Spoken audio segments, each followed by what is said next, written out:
जोहार। कृषि दर्शन के इस अंक में आप सभी किसान भाई बहनों का हार्दिक स्वागत है। किसान भाई बहनों, आज हम हाजिर हो गए हैं आप सभी के लिए कृषि संबंधित नई जानकारियां लेकर। चलिए शुरुआत करें कृषि समाचार से।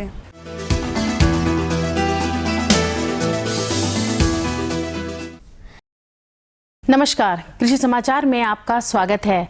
मैं अनुश्री। आइए देखते हैं आज कृषि समाचार में क्या है खास। मशरूम उत्पादन इकाई स्थापना के लिए दिया जाता है अनुदान। सर्दियों में दें अपने मवेशियों को संतुलित आहार। पाउडर रूपी दवा का छिड़काव बेहतर तरीके से करता है डस्टर।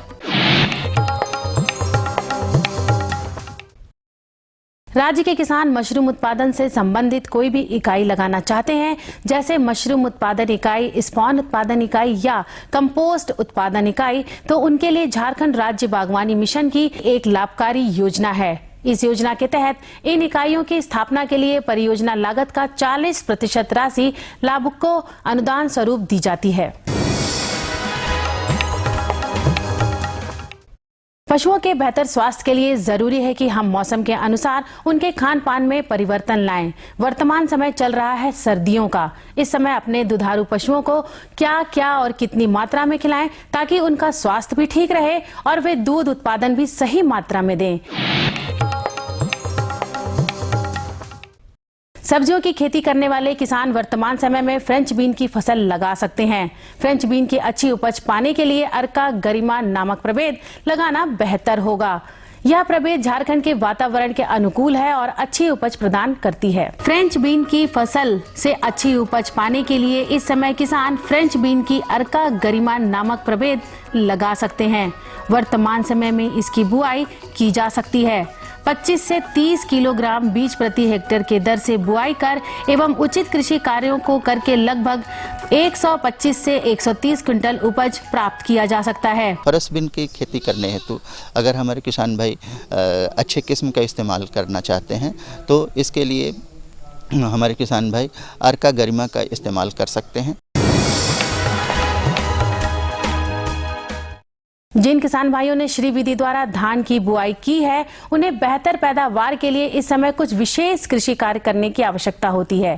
वो कृषि कार्य क्या है और उन्हें कैसे करें, आइए जानते हैं हमारे कृषि विशेषज्ञ से। जो किसान भाई श्री विधि से खेती किए हैं, वो किसान भाई अपने कोनो वीडर, कृषि विज्ञान केंद्र में कोनो वीडर उपलब्ध है।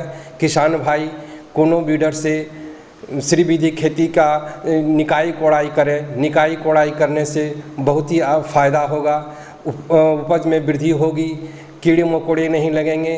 अतः किसान भाई अपने श्री विधि खेत के जो धान की रोपाई किए हैं उसमें कोनो वीडर का उपयोग करें। कोनो वीडर कृषि विज्ञान केंद्र में उपलब्ध है और इसके लिए वो किसान भाई ले जा सकते हैं।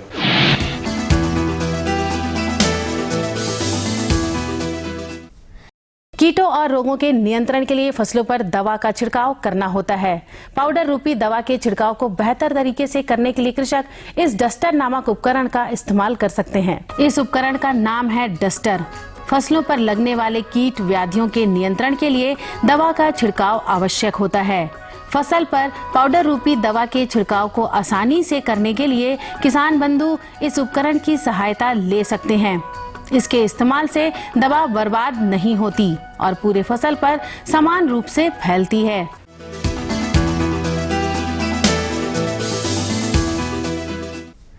कृषि समाचार में अब बारी है सफल किसान से मिलने की। तो आइए मिलते हैं एक सफल किसान से और जानते हैं सफलता की मंजिल इन्होंने कैसे पाई। मैं पिगरी फार्म में सक्सेस फार्मर हूँ। मैं पिछले 5 साल से पिगरी फार्म करते आ रहा हूँ।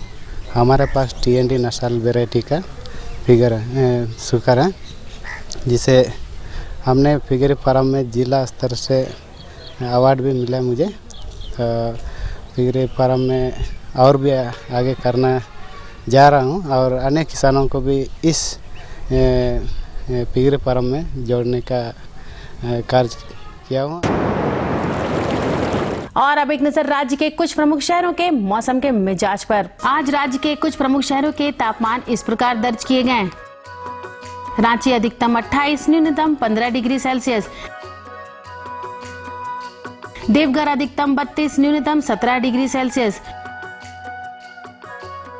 गोड्डा अधिकतम 33, न्यूनतम 17 डिग्री सेल्सियस। कोडरमा अधिकतम 29, न्यूनतम 15 डिग्री सेल्सियस। चाईबासा अधिकतम 31, न्यूनतम 17 डिग्री सेल्सियस। हजारीबाग अधिकतम 29, न्यूनतम 15 डिग्री सेल्सियस।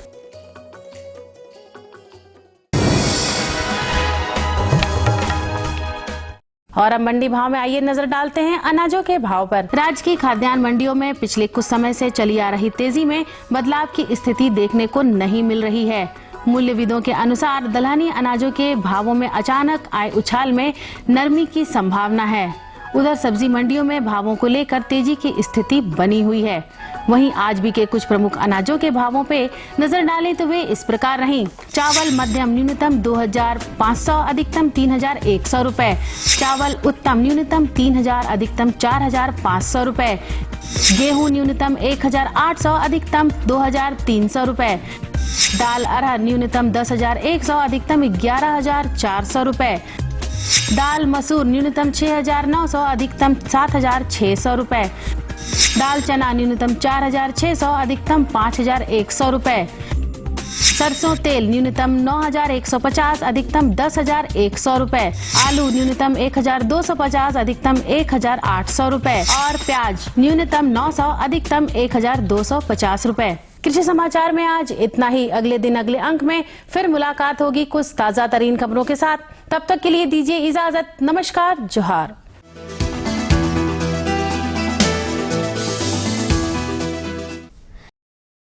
तो कृषि समाचार में आपने देखा मंडी भाव, जाना मौसम का हाल और कृषि की नई नई तकनीक और उपकरणों की भी जानकारियां ली।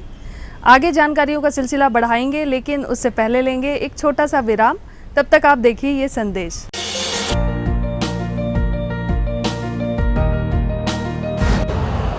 यूरिया का स्वदेशी उत्पादन 70 लाख टन बढ़ाने के लिए 6 उर्वरक संयंत्रों का उद्धार किया जा रहा है।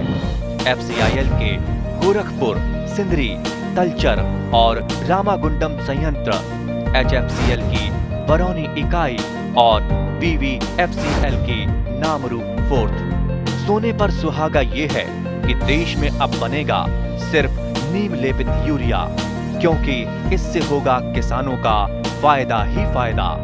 अनाज का उत्पादन 10% तक बढ़ेगा। बढ़ेगी 10 से 15% नाइट्रोजन क्षमता।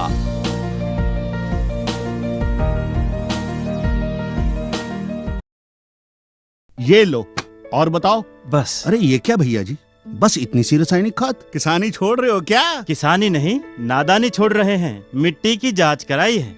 अब तो लालाजी जितनी जरूरत है उतने ही उर्वरक खेत में डालेंगे। हाँ, किसान भाई आज ही अपने जिले की नजदीकी भूमि परीक्षण प्रयोगशाला में मिट्टी की जांच जरूर करवाएं और मिट्टी में पोषक तत्व, नमी व पौधे के विकास को देखते हुए केवल जरूरत के अनुसार ही पोषक तत्व डालें। और हाँ, मिट्टी में गंधक, जस्ता, बोरोन जैसे सूक्ष्म पोषक तत्वों का पता लगाना भी न भूलें। उर्वरक और जैविक खाद के सही उपयोग से भूमि का उपजाऊपन बनाए रखें, उत्पादकता बढ़ाएं, खर्चा घटाएं और बहुमूल्य विदेशी मुद्रा बचाने में भी सहयोग दें। और हाँ, धीमी गति से नाइट्रोजन उपलब्ध कराने वाले उर्वरकों जैसे नीम लेपित यूरिया को प्राथमिकता दें और यूरिया का पत्तों पर छिड़काव करें। अरे वाह, तू तो सचमुच समझदार हो गया रे। अधिक जानकारी के लिए संपर्क करें जिला कृषि अधिकारी या किसान कॉल सेंटर। विराम के बाद आप सभी का स्वागत है। किसान भाई बहनों, समन्वित कृषि प्रणाली अर्थात कम जगहों पे आप पशुपालन भी कर सकते हैं, खेती भी तरह की कर सकते हैं। इसके बारे में आप प्रशिक्षण भी ले सकते हैं। कई तरह की संस्थाएं हैं कई जगहों पर। तो आइए इसी के बारे में आज हम जानकारी लेंगे। भारत में कृषि एवं पशुपालन शुरू से ही अधिकांश लोगों की जीविका का आधार रही है। वहीं झारखंड जैसे प्रांत में जहां संसाधनों की प्रचुरता है, अर्थव्यवस्था को बरकरार रखने में इन दोनों क्षेत्रों में काफ़ी प्रगति हुई है। सरकार द्वारा चलाए जा रहे कई कल्याणकारी योजनाएं कृषि व पशुपालन में लागू किया जा रहा है, जो कि प्रत्यक्ष रूप से किसानों के लिए लाभकारी साबित हो रहा है। मोहन जी, आपको कैसे प्रेरणा मिली? आप खेती भी करते हैं, साथ में बकरी पालन करते हैं, तो आपको प्रेरणा कैसे मिली कि आप बकरी पालें? आप प्रेरणा तो इससे मिला है कि हम पहले पढ़ते थे, उस समय छोड़ दिए ना स्कूल, उसके बाद बकरी ही लेके अपना ही से चरा रहे हैं और खेती बाड़ी कर रहे हैं और ऐसे ही से इतना बढ़ाए हैं। तो आपने बताया कि आप खेती भी करते हैं, साथ में बकरी पालन भी करते हैं। तो आप गांव में किन्हीं को देखे होंगे बकरी पालन करते हुए, किनको देख के आपको लगा कि नहीं हमें भी बकरी पालना चाहिए?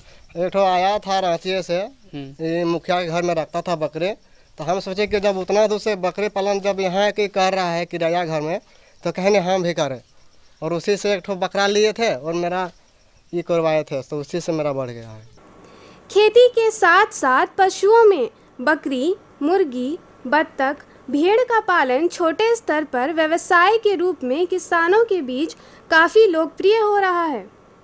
अगर आंकड़ों की बात करें तो भारत में सबसे अधिक पशुधन है, जिसकी संख्या करीब 51.20 करोड़ है, जिसमें 11.90 करोड़ दुधारू पशु, 13.30 करोड़ बकरियां और 6.5 करोड़ भेड़ें शामिल हैं।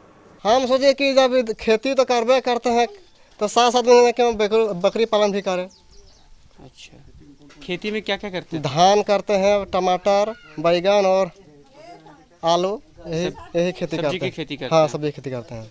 अब क्या आपको मतलब आर्थिक रूप से क्या फ़ायदे आपको हो रहे हैं बकरी पालन करने के बाद से? बकरी पालन करने से बहुत फ़ायदा मेरा हुआ है। क्या?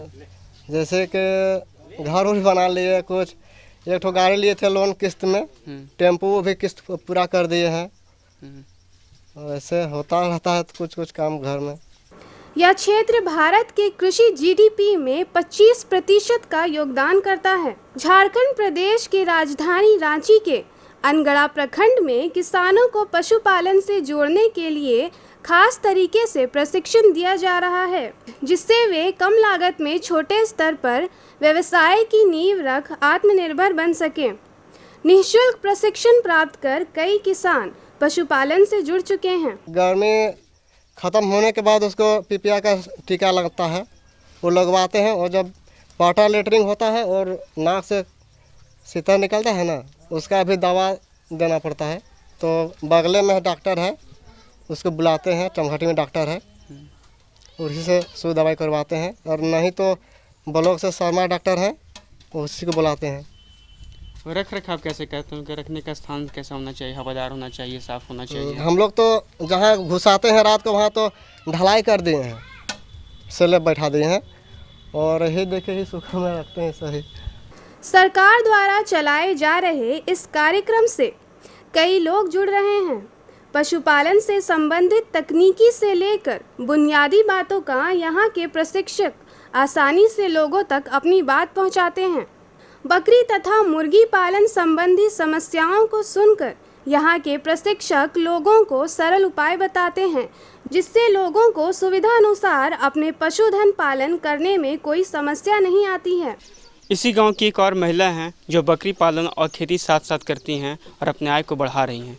तो आइए इनसे जानते हैं किस तरह से बकरी पालन कर अपने आय की वृद्धि कर रहे हैं। 1000, 2000, 3000 ऐसा होता है।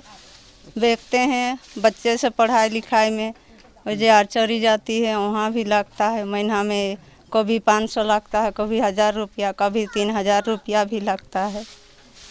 और दोनों बेटी मेरा वही आर्चरी करते हैं, एक बेटा है वो जाता है स्कूल, 4 क्लास में है। धान होता है, धाने ज़्यादा करते हैं और तो नहीं। वैसा ज़मीन भी नहीं है जो करेंगे, करने का तो इच्छा है, ऐसा ज़मीन नहीं है, कुआँ नहीं है, पानी नहीं है, तो कैसे करेंगे। तो हम लोग तो बेलके बंगाल रखे हैं। अभी यही पहाड़ में चढ़ता है और अच्छा रहता है।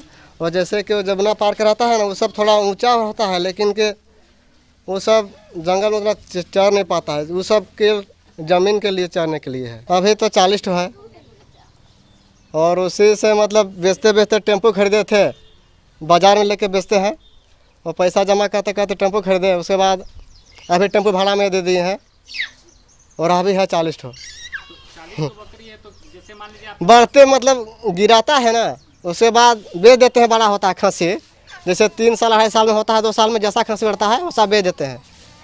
जैसे 8000, 10000 हुआ, 12000 हुआ, बेच देते हैं। तो जैसे वो पैसा आप कमा हाँ, है तो उस पैसा का फिर आप बकरी खरीदते हैं? नहीं, बैंक में रखते हैं। बैंक में रखते जी। तो घर का खर्चा फिर कैसे चलाते हैं? घर, हाँ, उसी से कुछ बहुत खर्चा चलाते हैं। बकरी बीमार होता है तो उसी पैसा से बकरी को बीमार ठीक करते हैं। अनगढ़ा में चलाए जा रहे इस पशुपालन प्रशिक्षण प्रक्रिया में अधिकांश लोगों को इस क्षेत्र से जुड़ने एवं इस व्यवसाय की बारीकियों के बारे में जानना काफ़ी फायदेमंद साबित हो रहा है। खेती के साथ साथ पशुपालन का यह चलन आने वाले समय में किसानों की आर्थिक स्थिति एवं स्वावलंबन की दिशा में काफ़ी कारगर साबित होगा। तो आपने अभी देखा कि किस तरह से आप समन्वित कृषि प्रणाली के लिए प्रशिक्षण ले सकते हैं। आइए अगली जानकारी की ओर बढ़ते हैं, लेकिन उससे पहले लेंगे एक छोटा सा विराम। तब तक आप देखिए ये संदेश। ये लो और बताओ। बस। अरे ये क्या भैया जी, बस इतनी सी रासायनिक खाद? किसानी छोड़ रहे हो क्या? किसानी नहीं, नादानी छोड़ रहे हैं। मिट्टी की जांच कराई है। अब तो लाला जी जितनी जरूरत है उतने ही उर्वरक खेत में डालेंगे। हाँ, किसान भाई आज ही अपने जिले की नजदीकी भूमि परीक्षण प्रयोगशाला में मिट्टी की जांच जरूर करवाएं और मिट्टी में पोषक तत्व, नमी व पौधे के विकास को देखते हुए केवल जरूरत के अनुसार ही पोषक तत्व डालें। और हाँ, मिट्टी में गंधक, जस्ता, बोरोन जैसे सूक्ष्म पोषक तत्वों का पता लगाना भी न भूलें। उर्वरक और जैविक खाद के सही उपयोग से भूमि का उपजाऊपन बनाए रखें, उत्पादकता बढ़ाएं, खर्चा घटाएं और बहुमूल्य विदेशी मुद्रा बचाने में भी सहयोग दें। और हाँ, धीमी गति से नाइट्रोजन उपलब्ध कराने वाले उर्वरकों जैसे नीम लेपित यूरिया को प्राथमिकता दें और यूरिया का पत्तों पर छिड़काव करें। अरे वाह, तू तो सचमुच समझदार हो गया रे। अधिक जानकारी के लिए संपर्क करें जिला कृषि अधिकारी या किसान कॉल सेंटर।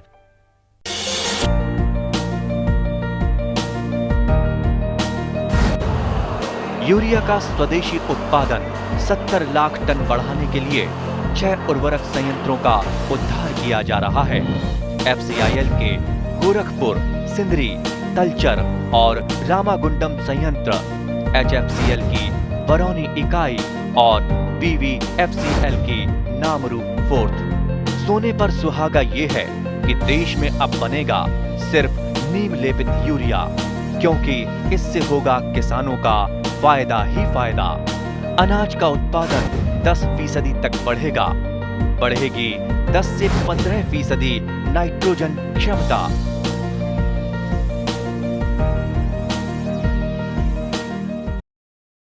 किसान भाइयों नमस्कार, कृषि दर्शन कार्यक्रम में आपका बहुत बहुत स्वागत है।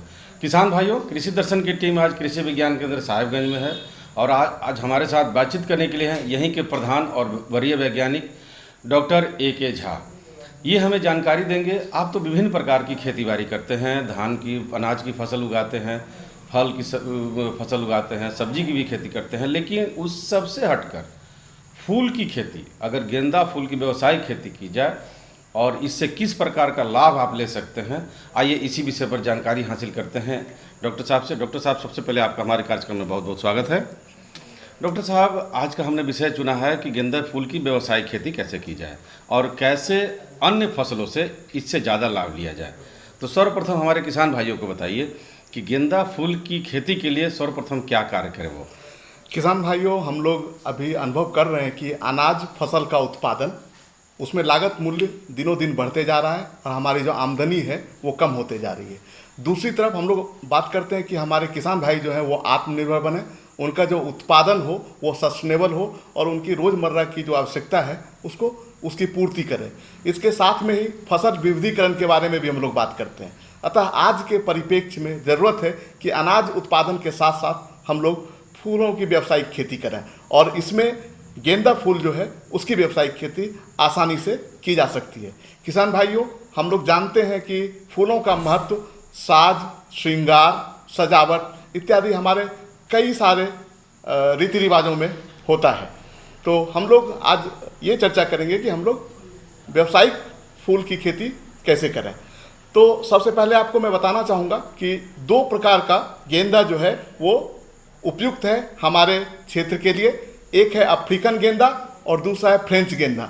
अफ्रीकन गेंदा जो है इसका पौधा थोड़ा लंबा होता है, 100 से 120 सेंटीमीटर के आसपास, और जो फ्रेंच गेंदा है उसका पौधा छोटा होता है, 20 सेंटीमीटर से 60 सेंटीमीटर के बीच। जो अफ्रीकन गेंदा है उसका कुछ किस्म है पूसा नारंगी, पूसा बसंती, और जो फ्रेंच गेंदा है उसमें कुछ किस्में हैं गोल्डी, रस्टेड, रेड इत्यादि। गेंदा की खेती के लिए सर्वप्रथम आप खेतों की गहरी जुताई करें 2 से 3 बार। उसके बाद 20 टन कंपोस्ट का प्रयोग करें और आप बुआई के समय 60 किलोग्राम नेत्रजन, 80 किलोग्राम स्फूर और 80 किलोग्राम पोटास का व्यवहार करें। हम लोगों को गेंदा पहले उसकी नर्सरी तैयार करनी होगी और नर्सरी तैयार करने के लिए आप 5 मीटर गुने 1 मीटर का प्लॉट तैयार करें, बेड तैयार करें। उठा हुआ बेड 15 सेंटीमीटर वो उठा हुआ होना चाहिए। और प्रति हेक्टेयर यदि बीज दर की बात करते हैं हम लोग, तो यदि हमारा गेंदा हाइब्रिड है, संकर प्रजाति का है, तो 800 ग्राम गेंदा का बीज वो पर्याप्त है 1 हेक्टेयर के लिए। और यदि हम लोग ओपन पॉलिनेटेड या सामान्य गेंदा का बीज ले रहे हैं तो वो 1.25 किलो से 1.5 किलो के आसपास प्रति हेक्टेयर जो है वो पर्याप्त है। जो अफ्रीकन गेंदा है उसमें पौधे से पौधे के बीच की दूरी 40 सेंटीमीटर होती है और जो फ्रेंच गेंदा है उसमें पौधे से पौधे के बीच की दूरी 30 सेंटीमीटर होती है। अभी किसान भाइयों, हम लोग पूरे साल गेंदा की खेती कर सकते हैं और जो बुद्धिमान किसान होंगे वो क्या करेंगे कि जैसे जो हमारा मुख्य पर्व है, आप सावन की बात करें, आप शिवरात्रि की बात करें या फिर शादी विवाह का जो मौसम होता है, तो आप इस प्रकार अपने फसल का तैयारी करें, ऐसा योजना बनाएं कि इन अवसरों पर आपके पास प्रचुर मात्रा में फूल उपलब्ध हो। सामान्य रूप से आप अगस्त से सितंबर के बीच पौधारोपण कर सकते हैं। उसके बाद यदि आपको गर्मी में गेंदा चाहिए तो आप उसको जनवरी से फरवरी तक में उसका रोपण करें और फिर आप जून में भी इसका रोपण कर सकते हैं। तो ये तो बात हो गई रोपण की। अब आपने बताया कि नर्सरी तैयार करें। नर्सरी जब हमारे किसान भाई तैयार करें और वो जब उसमें बीज डालें, उस वक्त कौन कौन से उर्वरकों का प्रयोग करें नर्सरी तैयार करते समय, और कौन कौन सी सावधानियां बरतें जिससे नर्सरी उनका अच्छा तैयार हो?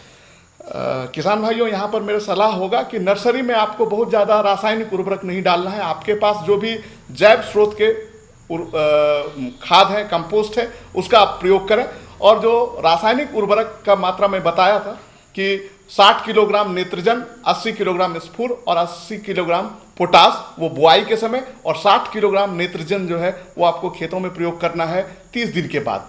अभी यहाँ पे एक महत्वपूर्ण शस्त्र क्रिया है कि जैसे 30 दिन का जो आपका पौधा तैयार हो गया है नर्सरी, तो उसको हम लोगों को अपने खेतों में रोपण करना है, रोपाई करना है। हाँ, तो उस समय ध्यान देना आवश्यक है कि पौधे का जो ऊंचाई है वो 10 सेंटीमीटर, और जब आपने रोपण कर दिया खेत में तो फिर 30 दिन के बाद आपको 1000 ppm एस्कॉर्बिक एसिड जो है उसका स्प्रे करना है। ये ग्रोथ हार्मोन है, ये आपके पौधे के बढ़वार को बढ़ाएगा और उसमें जो फल उत्पादन है, उसमें जो फूल उत्पादन है उसमें बढ़ोतरी करेगा।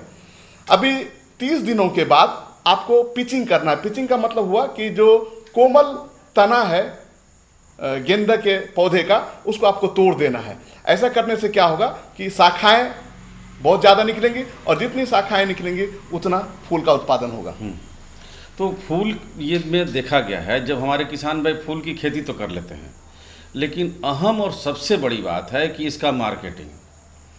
आज हमारे झारखंड में दूसरे प्रदेशों पर निर्भर है फूल पर, लेकिन फिर भी यहाँ के किसान बार बार ये रोना रोते हैं कि हम बाज़ार तक नहीं पहुँच सकते हैं और उसका पूर्णतः व्यवसायीकरण नहीं हो पाता है। इसमें कौन सा बाधा आता है? संजय जी, मैं यहाँ पे किसान भाइयों को सलाह देना चाहूँगा कि हम योजनाबद्ध तरीका में फूल का उत्पादन करें और बाजार उपलब्ध है। आज हम लोग देखते हैं कि कोई भी शादी विवाह हो, कोई भी त्यौहार हो, उसमें फूल चाहिए होता है और वो फूल जो है वो हमको पड़ोसी राज्य से हमारे यहाँ आता है। तो यदि आप योजनाबद्ध तरीका से करेंगे, आपका उत्पाद जो है वो यदि निश्चित होगा कि बाज़ार में उपलब्ध है, तो बाज़ार की इसमें कमी नहीं है। यहाँ पर आप ये भी ध्यान देंगे कि जब आप अनाज की खेती करते हैं, जैसे उदाहरण के लिए आप यदि धान की खेती करते हैं, तो 1 हेक्टेयर धान में यदि आपको बहुत ज़्यादा मुनाफा होता है तो 30 से 35 हज़ार रुपया। वहीं पर यदि आप गेंदा फूल की खेती करते हैं तो उसमें आपको 70 से 80 हज़ार रुपया प्रति हेक्टेयर मुनाफा होता है। हालांकि लागत मूल्य भी जो है वो फूलों की खेती में ज़्यादा होता है और आज सरकार की बहुत सारी नीतियां हैं, बैंक जो है सुलभ ऋण उपलब्ध करा रही है। तो यदि आप ये योजना बना रहे हैं तो आप कृषि विभाग, कृषि विज्ञान केंद्र या बैंक से संपर्क करके कृषि ऋण प्राप्त कर सकते हैं और गेंदा फूल की व्यावसायिक खेती कर सकते हैं। ये निश्चित तौर से आपकी आमदनी को बढ़ाएगा। हाँ जी हाँ किसान भाइयों, जब धान की आप खेती करेंगे तो बिल्कुल 30 से 35 हज़ार मुनाफा होगा, और जब व्यावसायिक फूल की खेती करेंगे तो 1 हेक्टेयर में आपको 60 से 70 हज़ार रुपये का मुनाफा होगा। सोचना आपको है कौन से चीज़ की खेती करेंगे जिससे आपको ज़्यादा से ज़्यादा मुनाफा हो सके। डॉक्टर साहब, आप हमारे कार्यक्रम में आए और हमारे किसान भाइयों को इतनी अच्छी जानकारी दी, इसके लिए आपका बहुत बहुत धन्यवाद। बहुत बहुत धन्यवाद। और किसान भाइयों, इसी के साथ लेते हैं विदा। जोहार। तो आज के लिए बस इतना ही।